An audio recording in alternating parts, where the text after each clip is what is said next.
नमस्कार, आप देख रहे हैं न्यूज़ नेशन। मैं हूं पिनास त्यागी और आज हमारे साथ बात करने के लिए मौजूद हैं खुद धीरेन्द्र कृष्ण शास्त्री या बागेश्वर महाराज जी।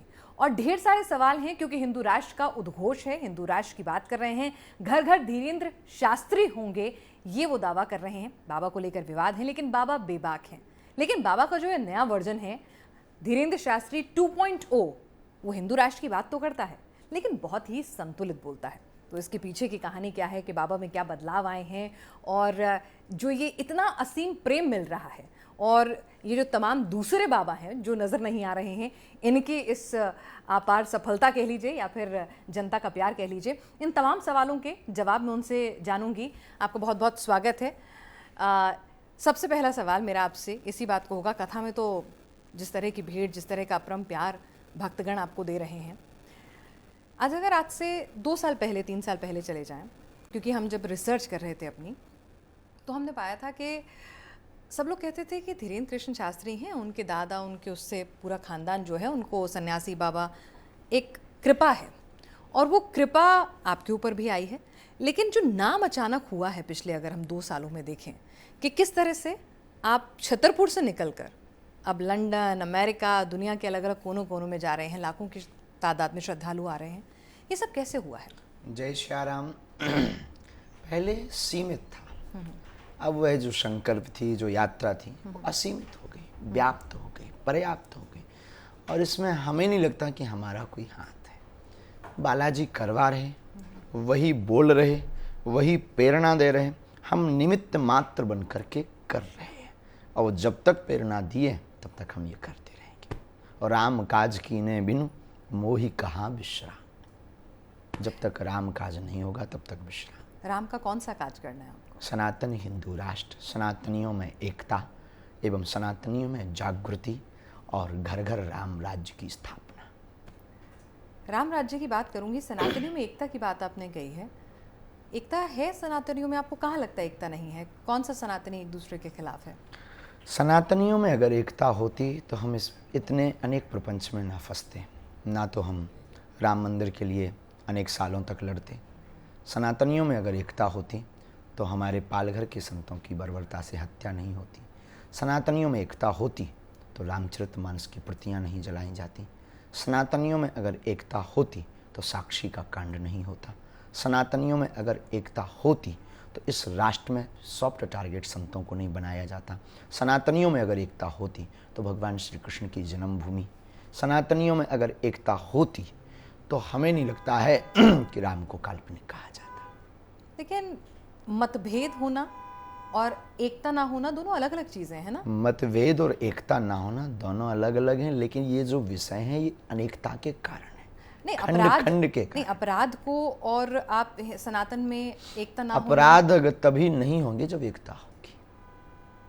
अपराध तभी हो रहे हैं, आप कह रहे हैं, जब एकता है। अनेकता है, एकता नहीं होगी तो अगर एकता आ जाएगी तो अपराध खत्म हो जाएगा, शून्य हो जाएंगे, कम हो जाएंगे, रेयर हो जाएंगे।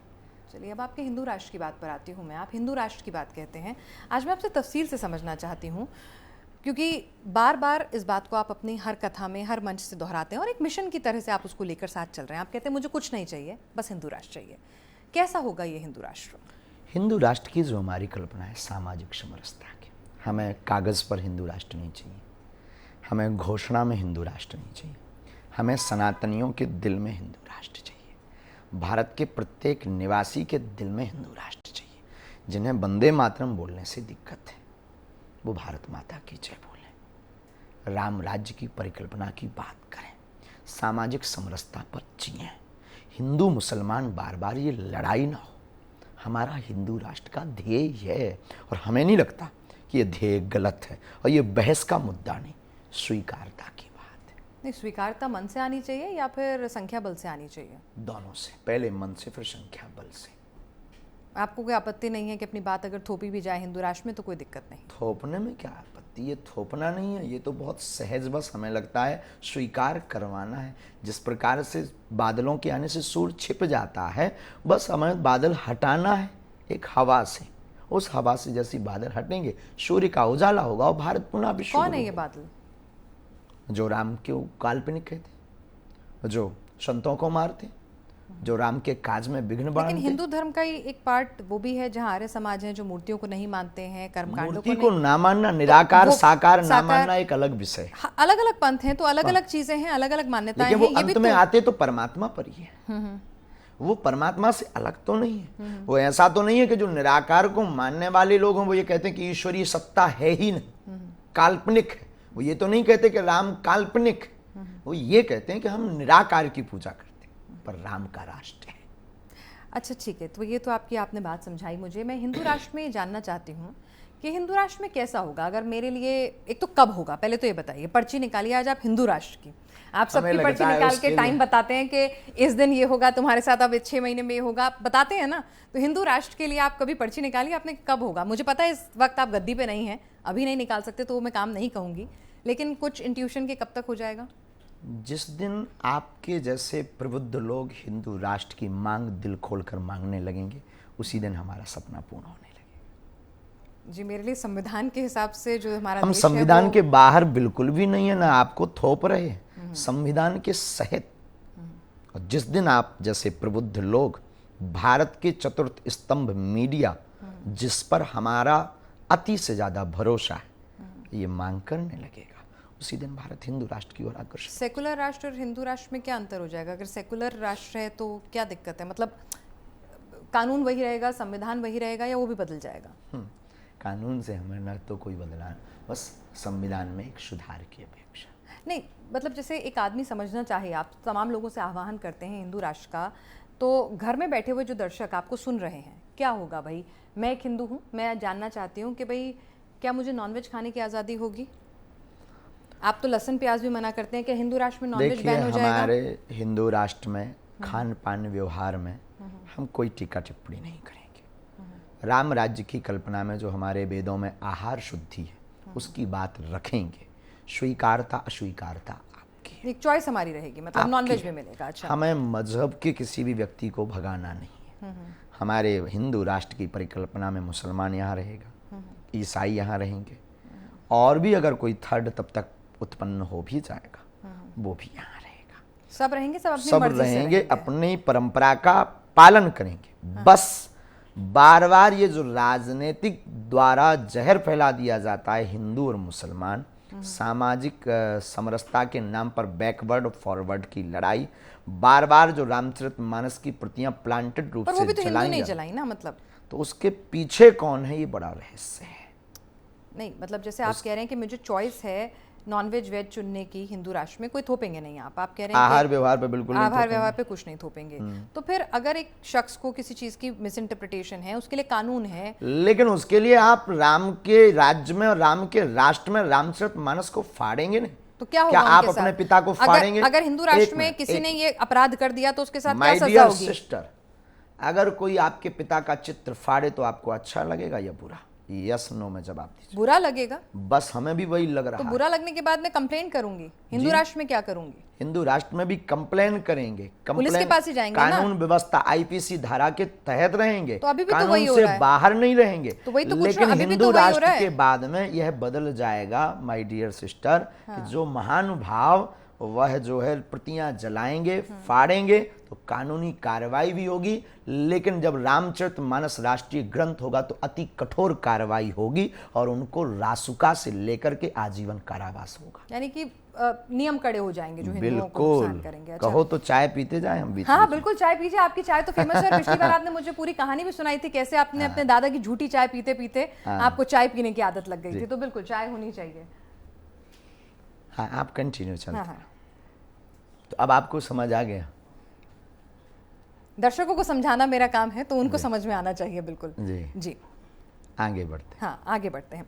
एक सवाल ये है कि हिंदू राष्ट्र की अगर मैं फिर से बात करूं, तो हिंदू राष्ट्र में महिलाओं की क्या जगह होगी? क्या उनका पहनावा भी डिसाइडेड होगा? क्या काम करेंगे क्या नहीं, कुछ इस तरह का भी कुछ प्रोफाइल है, या जैसे हम जी रहे हैं जिंदगी वैसे ही जिएंगे? इसकी हिंदू बात हम राष्ट्र तब करेंगे जब लोग जग जाएंगे। पहनावा, वेशभूषा, ये अपनी चॉइस है, निजी है। हमारी परंपरा हम आपको बता सकते हैं। शास्त्रीय मर्यादा, भारतीय परिधान, भारतीय वेशभूषा। पर जरूरी नहीं है कि उसको जरूरी नहीं। अब compulsion- आपको नहीं प्रिय है तो हम करें क्या? राम की राज्य में तो वो धोबी भी रहता था। अब उसका मतलब ये थोड़ी कि राम ने भगवती माँ हमारी माँ जानकी का परित्याग कर दिया पर उसका नहीं किया, तो हमें इससे कोई दिक्कत नहीं वो है। अपना जी। अच्छा, आजकल एक बड़ा कॉन्सेप्ट चला है लिव इन रिलेशनशिप का, तो राम हमें समझा करके बताना क्योंकि हमारी अंग्रेजी बहुत ऊंचे लेवल की है। चलिए, तो लिव इन रिलेशन के मैं शादी नहीं करूं और अपने साथ एक पुरुष और स्त्री आपस में साथ रहें, उनके बीच में प्रेम हो, लेकिन वो शादी नहीं करना चाहते हैं, एक साथ एक छत के नीचे रह रहे हैं जब तक उनकी इच्छा है, ऐसे रिश्ते लिव इन कहे जाते हैं। तो हिंदू राष्ट्र में इस तरह के रिश्तों को जगह होगी? जगह तो इन रिश्तों के लिए अभी भी नहीं होनी चाहिए, संस्कार और मर्यादा के खिलाफ। पाश्चात्य संस्कृति को हमें अपनाना नहीं चाहिए, फिर जिसकी जैसी मर्जी। प्रेम करने वालों को रोका किसने? अब कोई चांद से प्रेम कर ले तो करें क्या? जीने दो उनका हाल।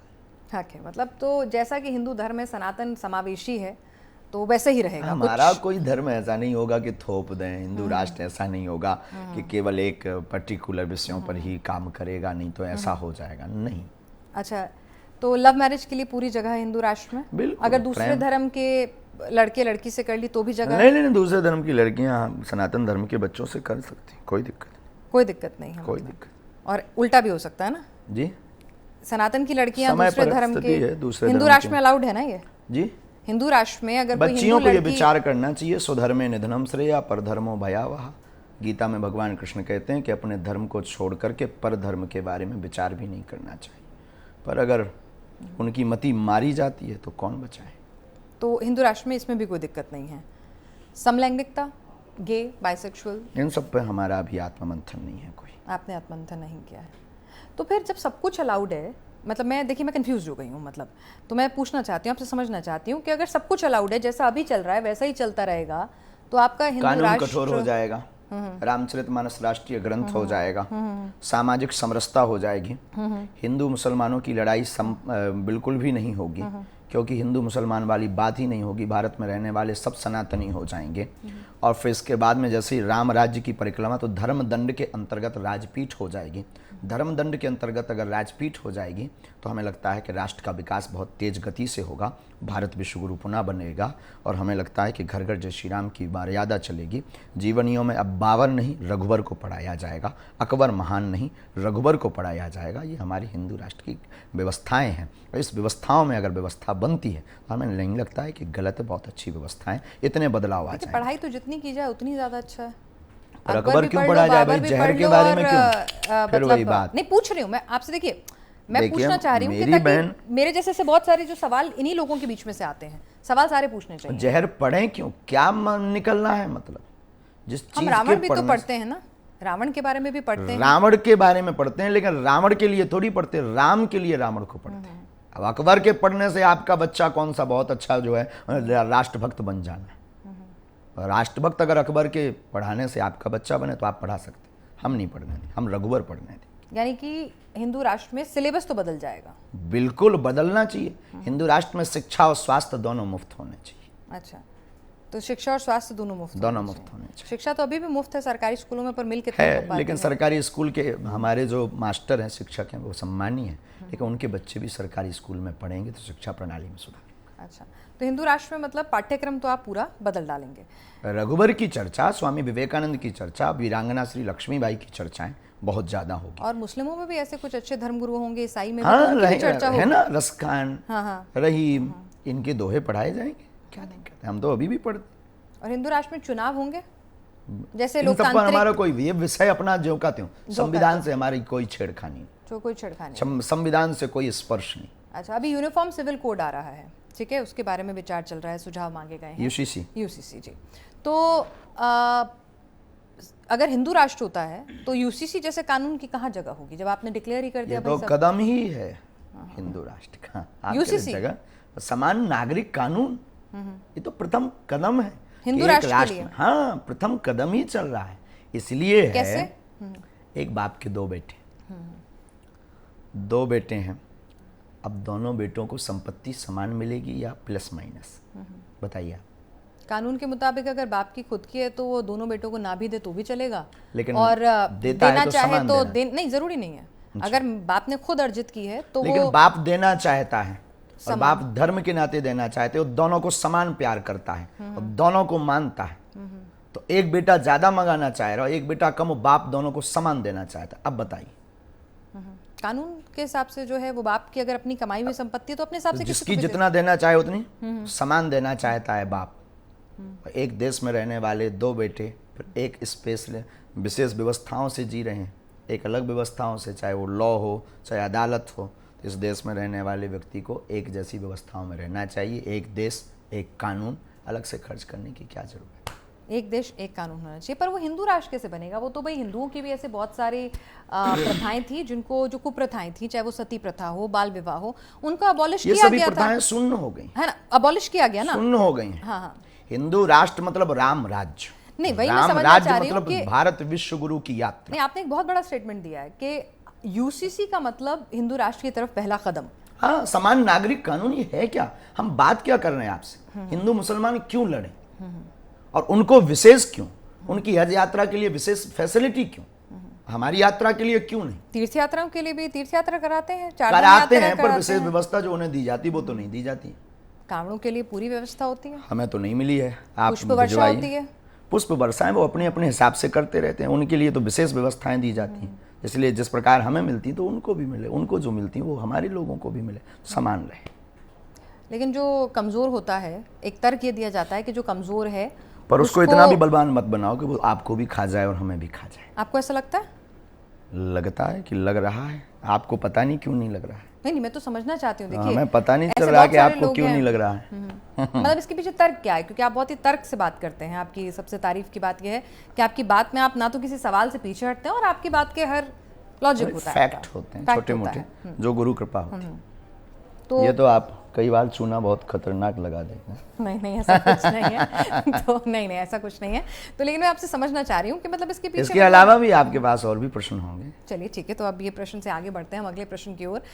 एक बात बताइए कि आपको सीमा जी के बारे में पता है? वो पाकिस्तान से आई हैं और पबजी खेलते खेलते उन्हें प्यार हो गया था। छोटी उड़ती खबर पूरा हमने उनकी एक ख्वाहिश है, उनकी एक ख्वाहिश है। तो न्यूज़ नेशन ने उनसे बातचीत की तो उन्होंने एक ख्वाहिश जाहिर की है कि वो आपके दरबार में आना चाहती हैं और वो चाहती हैं कि आपके दरबार में आप उनकी शादी करा दें।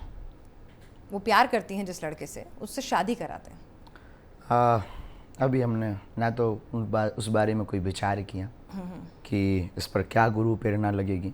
दरबार तो सबके लिए स्वीकार है, बेझिझक आए, और हमारा सनातन सबको स्वीकार करता है। उन्हें दरबार आना चाहिए, दरबार आना चाहिए। तो दरबार के लिए उनको खुला न्योता है, बेझिझक सबको। आप तो जितने भी हो सके सबको लेकर आई, खासकर ऐसे लोगों। वो पास में ही जहाँ आपका दरबार चल रहा है नोएडा में, ग्रेटर नोएडा में, उसके पास ही रहती हैं और उनकी एक बड़ी ख्वाहिश थी। उनको लग रहा था कि अगर आपके दरबार में पहुंच जाएंगी तो आपने कई शादियाँ मतलब आपने कराई थी, अभी पिछली बार कराई थी, कराते ही रहेंगे, ऐसी तो और खासकर। हाँ, अच्छा, अभी हाल फिलहाल में एक आपने सिख समुदाय को लेकर जो बातचीत कही थी, उसको लेकर एसजीपीसी की तरफ से कुछ विरोध आया है। उनको आपका बयान पसंद नहीं आया। आप कहें तो मैं पूरा मतलब पढ़ के। अच्छा, वो सनातन सेना के लिए। हाँ जी, ठीक है। पता नहीं, हमारा गुरु गोविंद सिंह के प्रति बहुत भरोसा है। 9वें गुरु तेग बहादुर। सिख समाज को हम बहुत आदर्श मानते हैं। उनकी सेवा से लेकर के हम अति प्रसन्न रहते हैं। उनके कार्यों से लेकर उनकी एकजुटता, उनका समर्पण और उनकी वो जो गुरु के प्रति निष्ठा है। तो हमने कभी भी ऐसा कोई स्टेटमेंट नहीं दिया कि उनको या उनके हमने तो उनको आदर्श माना है। और आदर्श के प्रति किसी भी आदर्श के प्रति कोई भी व्यक्ति दुपक्षी नहीं हो सकता है। या तो सुनने वाला गड़बड़ हो सकता है या समझने वाला। तो यानी पूरा सम्मान है। उनको कुछ गलत लगा होगा तो मतलब उनके बयान, एक शब्द में हमने कह दिया, या तो सुनने वाला या समझने वाला। अच्छा ठीक है, एक चीज़ मैं आपसे ये भी समझना चाहती हूँ कि यहाँ पर बार बार आप धर्म परिवर्तन को लेकर एक पूरी मुहिम छेड़े हुए होते हैं। तो कई लोग रोकने पे की रोकने पे तो कई बार आपकी बातों का भरोसा नहीं रहता कि आप क्या चाहते हैं। नहीं आप देखिए प्लीज़, मैं बिल्कुल रोकने पर आपकी पूरी दिलचस्पी रहती है और आप बार बार इसको लेकर बहुत मुखर तौर पे अपने बयान भी देते रहते हैं। लेकिन लोग कहते हैं कि जब बाबा जी अपने मंच पर अपने दरबार में धर्म परिवर्तन कराएं तो वो जायज़। ये एक बार हमने चर्चा भी आपसे की थी। तो उसके लिए मतलब मैंने अपने, आजकल देखिए सोशल मीडिया का ज़माना है तो हम बहुत सारे सवाल मंगवाते हैं लोगों से। तो जो सवाल आए हैं हम घर वापसी कराते हैं, कन्वर्जन नहीं कराते। धर्मांतरण का मतलब समझ लीजिए पहले। बताइए। आप यही शायद समझना चाहते। लोभ लालच देकर, झूठी मूठी व्यवस्थाएं बताकर झूठी मूठी बातों को घुमाकर, झूठे झूमूठे तर्क और फैक्ट को देकर, झूठे चमत्कारों को दिखाकर, धोखे से जानबूझकर धर्म के प्रति आकर्षित करके किसी मजहब में ले जाना कन्वर्जन है।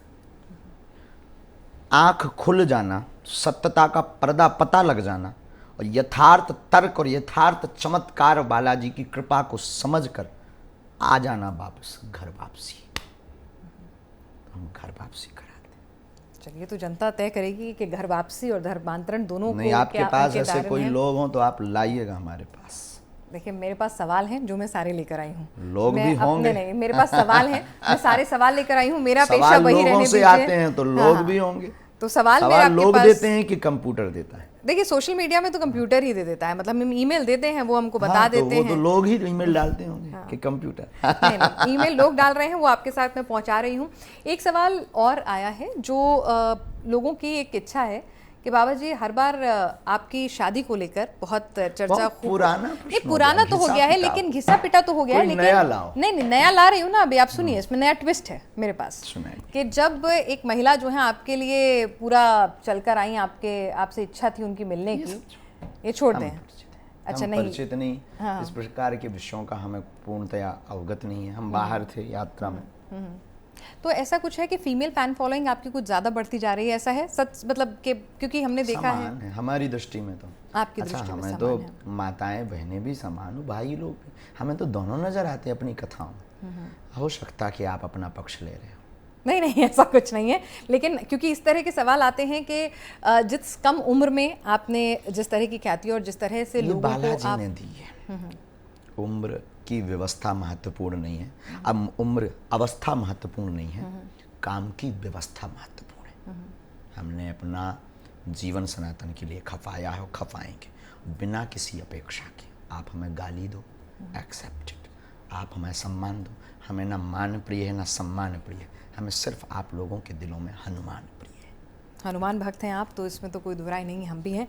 एक चीज़ आपसे जो मैं जानना चाहती हूँ कि संतों को राजनीति से जोड़ा जाता है और कहा जाता है कि कई बार आपकी जो बातें हैं, जो स्टेटमेंट हैं, वो कुछ पार्टियों की आइडियोलॉजी से मिलती जुलती हैं, और जिसको लेकर आपका बिहार में विरोध भी हुआ था। हमारी बातें सनातनी हैं। अब किसी से मिलती हैं तो वो उसकी दिक्कत है, आप उनके साथ नहीं हैं। हम तो केवल राम के लोगों के साथ हैं, जो हनुमान जी की बात करें, जो सनातन की बात करें, जो सनातन का काम करें, चाहे वो आप हो, चाहे वो कोई पार्टी हो, चाहे कोई पॉलिटिशियन हो। हमें मतलब नहीं है कि आप किसका सपोर्ट करते, हमें सिर्फ मतलब ये है कि आप सनातन का सपोर्ट करते, यस नो, बस एक क्लिक देखते हैं और कुछ। तो आपको सनातन का सपोर्ट करती कौन सी पार्टी नजर पार्टियों पर कोई बयान हमारा होता नहीं है। जो करती होगी वो उसको ईश्वर लाभ देगा और भला करेगा, और हनुमान जी कृपा करेंगे। नहीं करती होगी तो भगवान सद्बुद्धि देगा। हम होते कौन? आई एम नॉट लॉयर, हम जज भी नहीं है, वकील भी नहीं है, और हम कोई जनता भी नहीं, हम सिर्फ एक आदमी। पर आपको लगता है कि कई बार पॉलिटिकल पार्टीज जो हैं वो हमने इतिहास में भी देखा है, ऐसा नहीं है कि ऐसा कुछ नया हो रहा है, इतिहास में भी देखा है कि जैसे जैसे कोई धार्मिक संत जो होते हैं वो ऊपर चढ़ते जाते हैं, उनके भक्तजनों की तादाद बढ़ती जाती है, तो वैसे वैसे कई बार वोट बैंक भी वो कन्वर्ट करा देते हैं। हमारा ध्येय अभी तक तो नहीं हुआ, और आप ईश्वर से प्रार्थना करते रहना कि ये सद्बुद्धि हमें बनी रहे, और हम घर वापसी पर भरोसा करते हैं, वोट की वापसी या वोट को यहाँ वहाँ करने पर। बिल्कुल क्लियर है, आपके चुनाव राजनीति हमारे से लोग जुड़े हुए कोई अपने लेना हिसाब देना से नहीं मत दें, जिनको उन्हें प्रिय लगे उनको वोट दें, जो उनके हित में हो, जो राष्ट्र को बहुत उन्नति पर पहुंचाए उसको वोट दें। बाकी हम नहीं जानते, हमारा उनके सिर्फ अध्यात्म पर अधिकार है जो हमें मानते। कुछ नेता भी आपकी कथा कराते हैं, तो उसको कराना लेकर चाहिए, कहा जाता है कि पत्रकारों भाई को भी कराना चाहिए। आपकी कथा में बहुत खर्चा आता है भाई। हाँ, टेंट पंडाल का भंडारे का हो भी जाता है तो वो नहीं जाता है, मतलब करोड़ों का खर्चा है वो। अब अभी तक तो हमने नहीं लगाया, पर टेंट में कौन लगा हमको रहा है? इतना लोगों ने हमको हुआ बना दिया है कि क्या बताएं। ये भी एक बड़ी मुसीबत हो गई हमें। अब लोग कहने लगे करोड़ों का खर्चा हो। हाँ, कौन लगा? होता है महाराज जी, मतलब बिल्कुल होता है, व्यवस्थाओं में होता है। व्यवस्थाएं बनाते हैं, टेंट मंगाते हैं, लाइट, साउंड, टीवी, भंडारा। राम जी को तो कुछ नहीं मिलता है। हमें तो लोगों का स्नेह और आशीर्वाद। तो मतलब ये आपके लिए कौन, मतलब किस तरह से आपकी कथाएं होती हैं? लोग कई बार सवाल पूछते हैं कि भाई है, लोग आते हैं जिन्हें सनातन की बात प्रिय लगती है, वो चले आते हैं। और देखो, वीवीआईपी जब आते हैं तो हम उनको कथा दे भी देते हैं। क्यों? उनको कथा देने में भाड़ में गया, 2 घंटे उनको देंगे 5 दिन में, बाकी 18 घंटे हम अपने पागलों को देंगे। उन तक पहुंचने का एक मौका है। वीआईपी को हम माध्यम बना लेते, you come here my dear. मतलब वीआईपी दुनिया को सिखाते हैं, आप वीआईपी को दिखा देते हैं। सिखाना भी चाहिए, पर धर्मगुरु का मतलब क्या? तो एक चीज़ जो तमाम लोगों के जहन में एक सवाल है कि आपकी जो, देखिए, ख्याति की आशीर्वाद आप कहते हैं, लेकिन लोग बाग कहते हैं कि आपका 3 साल के अंदर अंदर अगर देखा पर्चा, तो देखिए महाराज जी, बहुत सारे छतरपुर में हम गए, जब हमने पता किया तो बहुत सारे और महाराज भी हैं और भी लोग हैं जो पर्चा निकालते हैं, उनके भी छोटे छोटे दरबार लगते हैं। लेकिन धीरेन्द्र कृष्ण शास्त्री आज दुनिया के पटल पर छा रहे हैं, लोगों में उनकी दीवानगी बोल रही है। बालाजी का आशीर्वाद है, लेकिन इसके साथ कुछ ब्रांडिंग मैनेजमेंट, कुछ मीडिया मैनेजमेंट। हम तो कुछ करते नहीं। आप आ गए, हमने आपको इंटरव्यू दे दिया, अब आप ही बताओ दुनिया को कि आपको कैसे मैनेज किया। हमें तो जी, इससे ज़्यादा हमें तो मनोज त्यागी जी के माध्यम से इंटरव्यू, तो उन्होंने मैनेज तो नहीं किया आपको जी। सबने, आपकी ख्याति है, मीडिया वाले तो पहुंच जाते हैं जिसकी ख्याति होती है। बाकी हमारे यहाँ से कोई भी ऐसी व्यवस्था, ना कोई ब्रांड है, ना कोई टीम है, ना हमारे पास कोई व्यक्ति है कि हम जिसके माध्यम से या किसी के कहने पर चलें। किसी ने आपकी ब्रांडिंग पीआर किसी ने नहीं की? अभी तक तो नहीं हुई, अब कोई मिलेगा तो हम आपको खबर जरूर। अभी कोई नहीं हुई है। मनमौजी हैं, फक्कड़ स्वभाव के हैं, जो आता है बोल देते हैं, जो मन करता सो कर देते हैं। 2 बजे हो रात को, चाहे सुबह के 4 बजे। ब्रांडिंग या कोई टीम होती है तो एक मैनेजमेंट होता है, हमारा एक ही नियम है कि कोई नियम नहीं। और यही वजह है कि हम रात के आधी रात के बाद में इंटरव्यू कर रहे हैं। हाँ, आप विचार करिए, अगर मैनेजमेंट होता तो 9 बजे का इंटरव्यू 2 बजे रात को नहीं होता। अच्छा, एक चीज़ और बताइए, मुझे पता चला है कि आप गोलगप्पे खाने के, चाट खाने के बहुत शौकीन रहे हैं। होना भी चाहिए, इंसान ही है। हाँ। तो सहज बस। तो अभी कभी खा पाते हैं? अभी कभी दाव लगता है। तो कैसे, मतलब भीड़ नहीं आपको पीछे आ जाती? दुकान पे हल्का सा रुक करके पाके चल देते। क्या आपको कुछ महाराज जी कभी ऐसा लगा कि मतलब, क्योंकि अब आपका स्टेटस जो है वो मतलब किसी बड़े बॉलीवुड स्टार या जिस तरह का पागलपन दीवानगी उनको लेके देखी है, उससे ज्यादा हमने आपको लेकर देखी है। आध्यात्मिकता की तुलना नहीं हो सकती। मैं उसके लिए माफ़ी चाहती हूँ, लेकिन आपका जो जनता का जो आपके प्रति जो प्रेम है, जो दीवानगी है, उसमें क्या आपको लगा कि भाई मैं बहुत सारे ऐसे काम था जो आराम से कर सकता था, अब मैं ज़रा बाहर निकलूंगा तो ही भीड़ घेर लेगी, मेरी सिक्योरिटी को खतरा है? कई लोगों, आपने कई बार आशंका, हमें क्या खतरा, लोगों से नहीं खतरा, धर्म विरोधियों से खतरा है। और दूसरी बात, हमने इसलिए नहीं विचार किया कि वो आते ही इसीलिए। तीसरी बात, दीवानगी हमारे नाम की नहीं, हमसे जो हनुमान जी सत्य बुलवाते हैं, उस सत्य की दीवानगी है, यथार्थ की। आप इसलिए बैठे हैं क्योंकि हम कट टू कट बोल देते हैं, क्योंकि निजी हमारा कोई स्वार्थ नहीं। और जब तक ये रहेगा तब तक लोग और बढ़ेंगे। जिस दिन लोभ लालच आ गया, कहानी खत्म हो जाएगी। तो सत्य बुलवा रहा वो, हम माध्यम बनकर बोल रहे, और जब तक तन में प्राण रहेंगे तब तक हम बोलेंगे। कभी कोई दबाव आया कि भाई इस तरह की बातें कीजिए, इस तरह से बात करिए? हम किसी की सुनते ही नहीं, सुनाने वाली कथा व्यास नहीं सुनते, किसी की नहीं सुनते, सुनाने वाले आदमी। हमको आदत एक ही पड़ी, सिर्फ सुनाना, सुनते नहीं, किसी के हिसाब से नहीं बोलते, किसी के कहने पर नहीं बोलते। हाँ, भाव में आप हैं और हमें उचित लग रहा तो आपने प्रस्ताव रखा, स्वीकार अस्वीकार हमारा ध्येय करते। आप जिस तरह से आपने कहा कि बालाजी का आशीर्वाद है और उसी के आशीर्वाद के चलते जो है, हमने तो यही अनुभव किया आपने कि जो जिस तरह से तमाम भक्तगण बढ़ते जा रहे हैं। कई बार हमने देखा है कि आध्यात्म की राह पर जब निकलते हैं संत महात्मा, शुरुआत में वो ऐसे ही फक्कड़ होते हैं, यूं ही मनमौजी होते हैं, लेकिन बाद में चीज़ें बदलने लगती हैं। उसके पहले ही हम आपसे प्रार्थना कर चुके कि आप ईश्वर से प्रे करिए कि ये सद्बुद्धि और ये मति हमारी सुमति बनी रहे। अच्छा, एक बात बताइए कि आप क्रिकेट खेलते हुए आपकी बहुत तस्वीरें आई हैं, आप क्रिकेट बहुत खेलते हैं। हाँ, तो वर्ल्ड कप आने वाला है, मैं भी क्रिकेट फ़ैन हूँ, तो कोई पर्ची निकाली आपने कि इंडिया जीतेगी कि नहीं? ऐसी तो कोई अर्जी हम अपने तरफ से नहीं लगाते। राष्ट्र का मंगल हो, विश्व का कल्याण हो, ये दो प्रार्थना अपने आराध्य के चरणों में कर।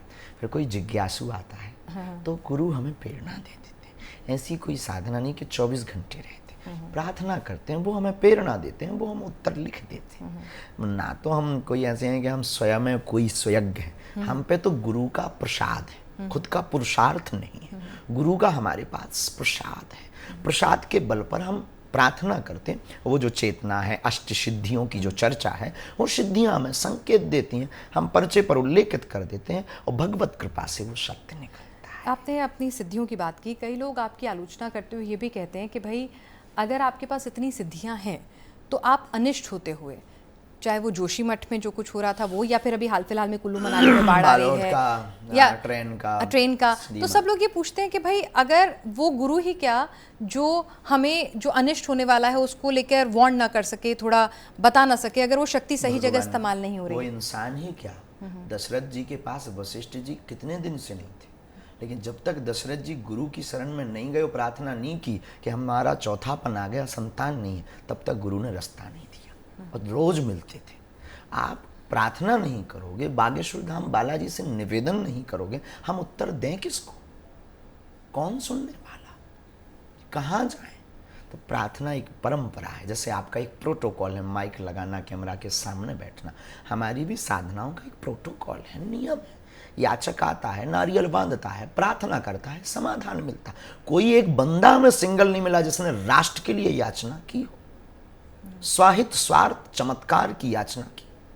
कोई तो मिले जो ये कहे कि राष्ट्र का कैसे भला होगा।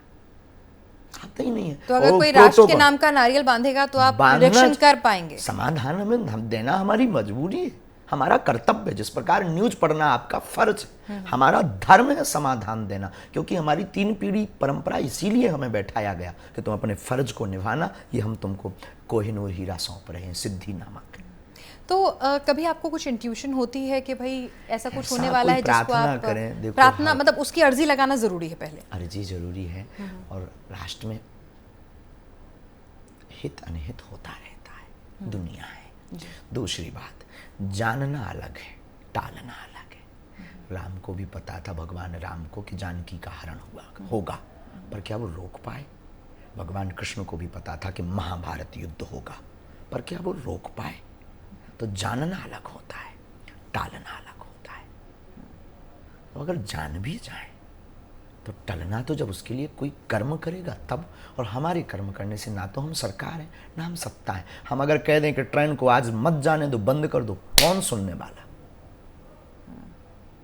बताइए आप, कौन कहेगा कि ठीक कह रहे हैं? इसलिए बस सुख का कल्याण हो, राष्ट्र का मंगल। चलिए एक बार फिर से आपके उस पर आते हैं कि क्रिकेट की बात हो रही थी, तो क्रिकेट पे मैं लौटती हूँ, क्योंकि बहुत सारे हमारा क्रिकेट के सवाल बहुत सारे आए थे, क्योंकि आपको जब हमने क्रिकेट वाली वो वीडियो डाली थी तो खूब मिलियन व्यूज़ उससे लोगों ने देखा था। तो क्रिकेट आप मैच सारे फॉलो करते हैं या वक्त मिलता है या नहीं? हम देखते नहीं है, टाइम ही नहीं, समय नहीं, हम कोई मैच नहीं देखते?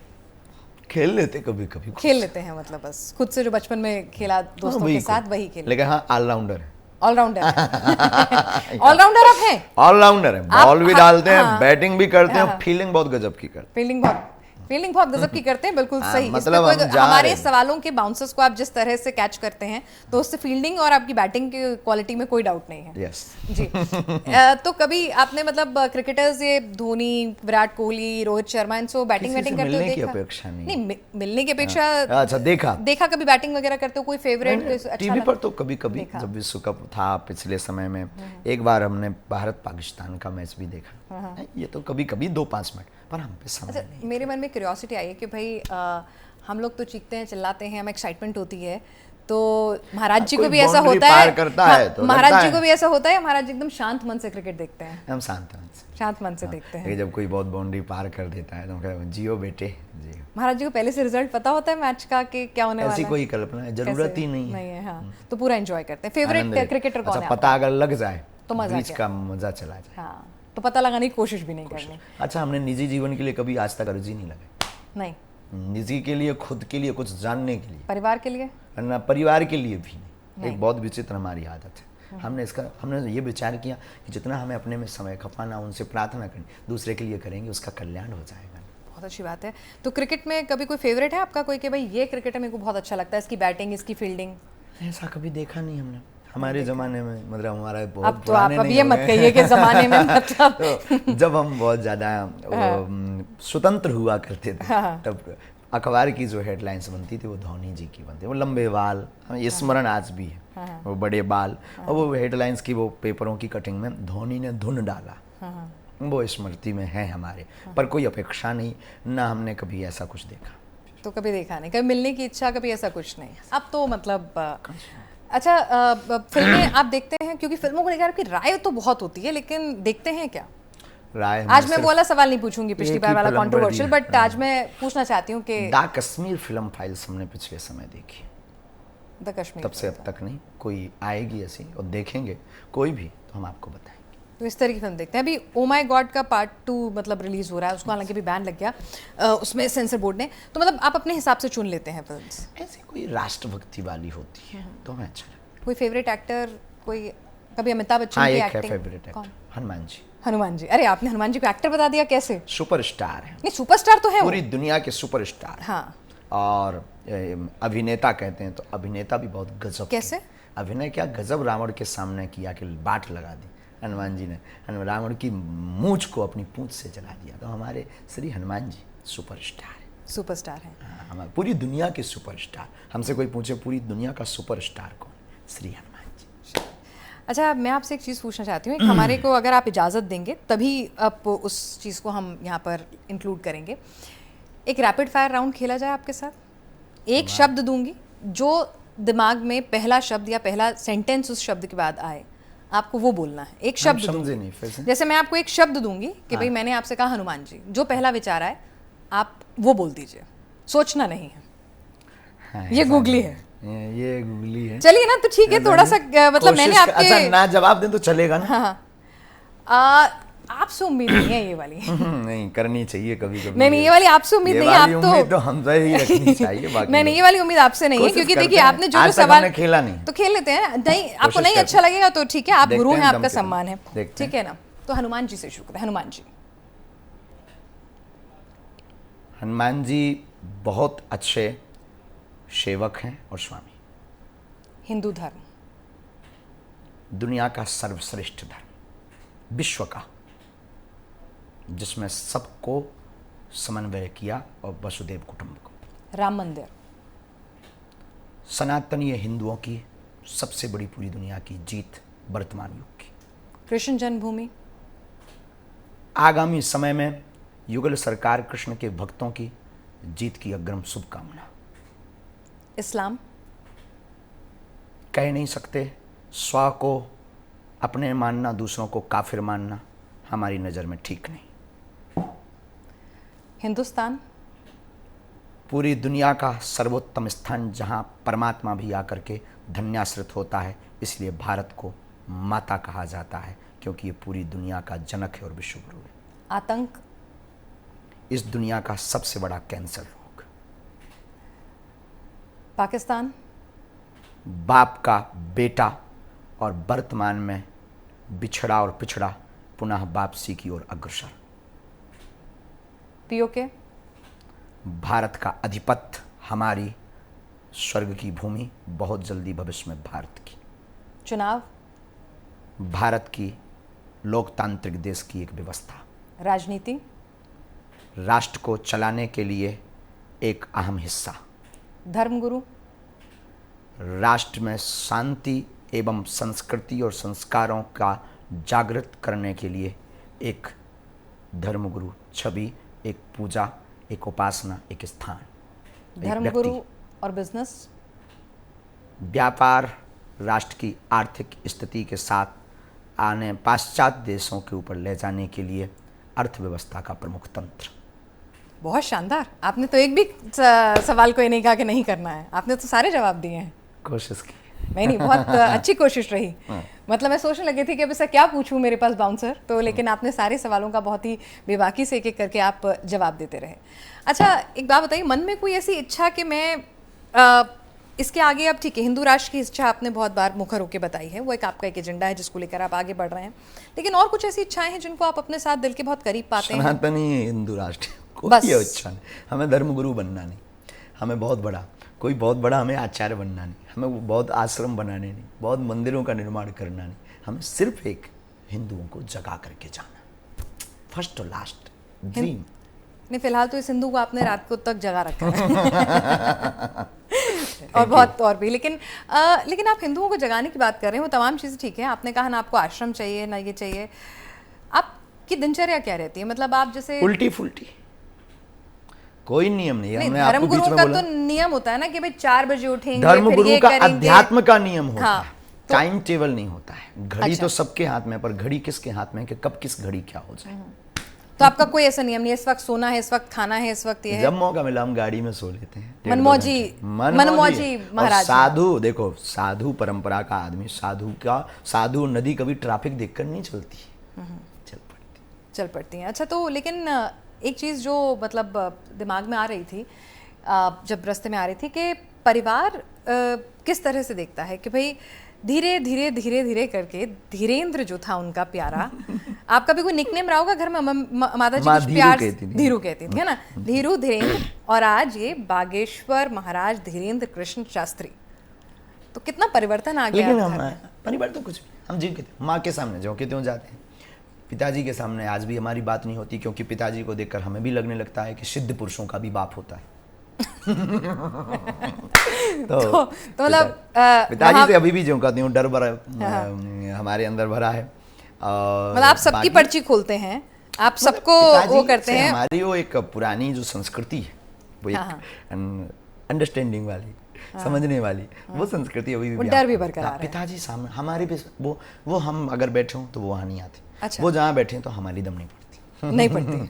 हाँ। चलिए, ये बहुत अच्छी बात है कि मतलब एक धर्मगुरु जो हैं जो सबकी पर्ची खोलते हैं और वो अपने पिताजी के सामने आके एकदम माता पिता के सामने दोनों के होना भी चाहिए, होना भी भारत चाहिए के प्रत्येक नागरिक और आपको भी माता पिता के सामने बच्चा ही बन जाना चाहिए। और देखिए, आप बच्चे तभी तक हैं जब तक माता पिता हैं, यस, वो नहीं तो आप बच्चे नहीं, आप अचानक से बड़े हो जाते हैं, आप एक पल। धरती के भगवान, बिल्कुल, हम उनको धरती का भगवान मानते। दोस्त जो थे जो क्रिकेट खेल रहे होते थे आपके साथ पहले, देखिए एक ट्रांजिशन होता है, मतलब एक आदमी के अंदर एक अचानक से, भाई मैं जिसके साथ खेल रही हूँ, जिसके साथ गोलगप्पे खा रही हूँ, अचानक से वो अब प्रवचन दे रहे हैं, लोग उनके पैर छू रहे हैं, उनका अलग दिनचर्या हो गई है। हमारी जिंदगी में वो पहले से हो रहा है ना, शुरू से हो रहा है। शुरू से हो रहा है वो, शुरू से हमारे यजमान हैं कर्मकांडी, आचार्य परंपरा के हैं, हम ब्राह्मण हैं तो हम कर्मकांड करते थे, उनके घर पर वो प्रणाम करते थे, वही आज हाल है, कुछ भी बदलाव नहीं, कोई भी हमारी ऐसी कोई ट्रांसपेरेंसी नहीं है कि जो हमारे जीवन अलग। एक दिक्कत हुई, पहले हम डेली मिल लेते, अब कभी कभी, पर पुराने दोस्त, पुराने साथी अभी भी हैं, बाकायदा हमारा स्नेह पर्याप्त है, उनका हम पर लुटाया हुआ स्नेह अभी भी। अच्छा, एक चीज़ और दिमाग में आ रही है बात करते करते कि क्या आपको लगता है कि कई बार राजनीतिक पार्टियां धर्मगुरुओं का राजनीतिक इस्तेमाल कर जाती हैं? करवा लेते होंगे तो कर जाती। धीरेन्द्र कृष्ण शास्त्री का ऐसा इस्तेमाल हुआ या कभी कोशिश हुई? कोशिश की गई, ये तो कह सकते, सफल हुई, ये उनसे परिणाम पूछी। अच्छा, एक बात बताइए, कुछ चीज़ें जो आपसे मैं पूछ रही हूँ क्योंकि कथाओं को लेकर हैं, हाल फिलहाल में आपकी कथा हो रही है, भीड़ आ रही है, तो कंट्रोवर्सी भी होती है, देखिए, तो वो पूछना भी वो मेरे पेशे का, मेरे दायित्व है। तो आपको रोकेगा कौन? तो नहीं, आपका बड़प्पन है कि आप तमाम सवालों के बेबाकी से जवाब देते हैं और ना नहीं करते हैं। तो ये बताइए कि जो अव्यवस्था है, कई लोग उसको लेकर नाराज़गी जताते हैं कि बागेश्वर धाम के जो सेवादार हैं, कई बार वो बदतमीज़ी कर जाते हैं, कई बार उनकी भाषा ऐसी हो जाती है। तो आपके लिए मैं समझती हूँ कि क्योंकि मैं छतरपुर भी गई हूँ, वहाँ से इतने बड़े पैमाने पर इतने बड़े लोगों तक आना एक बड़ा परिवर्तन है। हमारी कोई परमानेंट टीम नहीं है। अच्छा। 2-4 लोग नज़दीकी हमारे परमानेंट है, बाकी कथा आयोजक आसपास की टीम देता है। एक जो निजी है जो कथाओं का आयोजन देखते हैं, नीतियंत्र, बाकी अन्य टीम जो भी है आनी जानी रहती है हमारे नाम से, लुंगी पहनी, उन्हें सेवा करनी है, सेवा करते हैं, अभद्रता करते हैं, चल पड़ते हैं। अब हम यहाँ बैठे, बाहर लोग हैं, हमारे नाम का कोई सेवादार बन करके हम बागेश्वर धाम के सेवादार और आपके साथ कुछ करते, तो अब हम कह सकते कि हमारे सेवादारों पर भरोसा ना करो। सेवादारों को हम डांटते, प्रतिदिन बोलते कि शालीनता अपने परंपरा में है, लेकिन हमें नहीं लगता कि ये अव्यवस्था है। ये लगता है कि सब सेवादार हैं, जितने भी लोग आते हैं वो अपने आप को बागेश्वर धाम का अनुयायी माने और खुद व्यवस्था बनावे। तो हमें लगता है, क्योंकि ना तो हम किसी को वेतन देते, ना किसी को व्यवस्था पर लगाए, आयोजक हमको व्यवस्था करके दे देता है और हम जाके व्यवस्था पर बैठ जाते हैं। ये ज़्यादा दिक्कतें होगी तो कथाएं बंद कर देंगे, लेकिन हम ये नहीं चाहते हैं कि किसी भी प्रकार से लोगों को असुविधा हो। तो हमें नहीं लगता कि इसके गुनहगार हम हैं। लोग हैं, आने जाने हैं, अपना नाम फेम कमाने के चक्कर में या फोटो खिंचाने के चक्कर में चंद समय के लिए लाभ लेने के लिए वो सेवादार कुछ बन जाते हैं जो ऐसे कृत्य कर देते हैं। उनके लिए घोर निंदा, उनको डांटा भी गया, बहुतों को भगाया भी गया। हाँ, क्योंकि अभी एक फोटो वायरल हो रहा है, वीडियो हो रहा है, आज की कथा से ये शायद, अगर मैं गलत नहीं हूँ तो, कि एक महिला को एक सेवादार हाथ से उठा के इस तरह से पूरा पता लगा वो बाहर कर रहा है। आपने देखा वो वीडियो? हमने देखा है। और वो बल्कि धाम का सेवादार, अद्भुत बात है। अच्छा, वो शख्स सेवादार ही नहीं, सेवाधाम तो का मंच के सेवादार। इतना करीब कैसे? धाम जहाँ कथा होती है तो आप आयोजक हैं और आप आयोजक की टीम के साथ आ गए, 200-300 लोग रहते ही हैं टीम के वहाँ के आसपास के। अब उनके बीच में से कोई आ गया या उनके साथ में आ गया या कोई कालनेमी रूप धारण करके आ गया, क्या करोगे आप? किसे रोकोगे? हम तो व्यासपीठ पर रहते, तो बड़ी विचित्र स्थिति है। तो ऐसी स्थितियों से आप कैसे टैकल करेंगे? देखिए महाराज जी, लोग ऐसी आपके लिए आते स्थितियों से हैं, या तो आगामी समय में लोग आपके लिए आते हैं, हाँ। लोग आपके नाम से आते हैं, लोगों को कोई मतलब नहीं है कौन आयोजक है, कौन है, क्या कर रहा है, किसने टेंट लगाया, किसने भंडारा कराया, किसी को कोई मतलब नहीं है। वो आपके लिए आ रहा है, आपके भरोसे पर आ रहा है, आपके विश्वास पे आ रहा है। तो उस सिचुएशन में आप किस इसको पहले व्यवस्था बनाई आगामी समय में। आज की जो सूत्र है, हमारे बहुत दिनों से प्री प्लान चल रहा है। हम कुछ व्यवस्थाएं सुधार करने योग्य जो हैं उनको करने वाले हैं। ऐसी जगहों पर जहाँ पर बहुत भक्तों के आने की अनुमान है, ऐसी जगहों पर कथाओं के लिए एक व्यापक स्थान, एक व्यापक मैनेजमेंट टीम और एक व्यापक व्यवस्था की तैयारी चल रही है। जी, चलिए धीरेन्द्र कृष्ण शास्त्री जी, आप हमारे साथ न्यूज़ नेशन पर आपने बातचीत की और हर सवाल का आपने पूरी बेबाकी से जवाब दिया। आपका बहुत बहुत शुक्रिया। बहुत बहुत धन्यवाद। जय श्री राम।